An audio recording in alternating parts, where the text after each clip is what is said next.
Sami Hamdi, the Managing Director of International Interests. It's a global risk and intelligence company. Sami, what do you think the possible repercussions of this vote of no confidence are?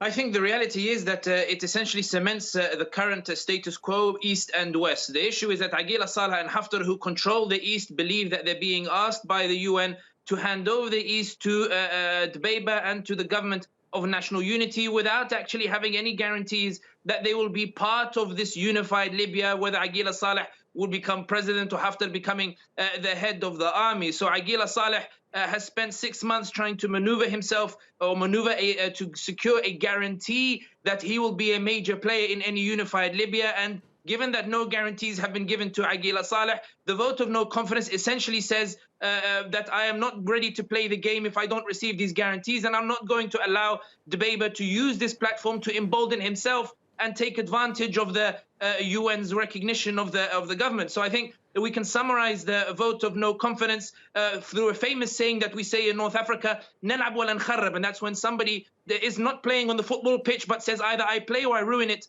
for everybody else. That's what we're seeing from Aguila Saleh, and that's why we're seeing a relatively muted response from the UN, whereby it's saying that we still recognize the government of national unity, but we call on the House of Representatives to come up with an election law to essentially move the process along for elections. This idea that we don't want to alienate the eastern powers of Aguila Saleh and Haftar. So it's from this context, Aguila Saleh personally believes that he will lose if the Libyan political process continues as it is, and Dbeibah will be the prime beneficiary from what is taking place. And this is more Aguila Saleh saying, unless you make a deal with me, unless you make a deal with Haftar, we're not going to allow a unified Libya, and we're more than prepared to split the country between East and West.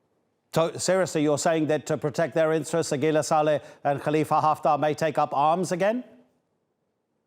They don't need to take up arms. The reality is that they are in de facto control of the East. Dbeibah has been unable to visit some of the cities in the East without the permission of Haftar and without the permission of Aguila Saleh. The political process as it stands now is that the UN is requesting of Aguila Saleh and Haftar to hand over control under the guise of unifying Libya, hand over control to the Western parties. And Jan Kubis, the UN envoy, is trying to discuss with the parties in Tripoli how to incorporate Aguila Saleh and Haftar in a unified Libya, a sort of come let's share the cake with one another. Dbeibah doesn't want elections. Dbeibah wants to cement himself and has a different vision, as do the other parties like al-Mishri, etc. So Aguila Saleh is essentially saying that if we go to elections as it stands now, I stand to lose, Haftar stands to lose. Everything that we gain militarily, everything that we gain politically will essentially be thrown away by our own hands. So until we get those guarantees, we're going to hold on to this position. And the direct answer to your question is exactly that. Aguila Saleh says either I am part of the game,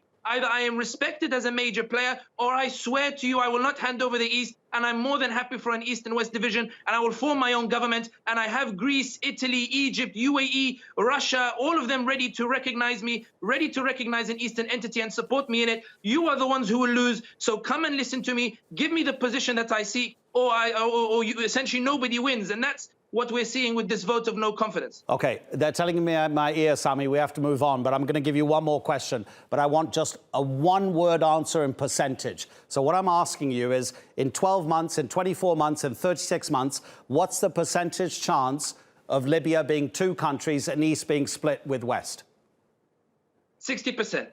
Sami Hamdi, thank you so much indeed. Always enjoy your contributions.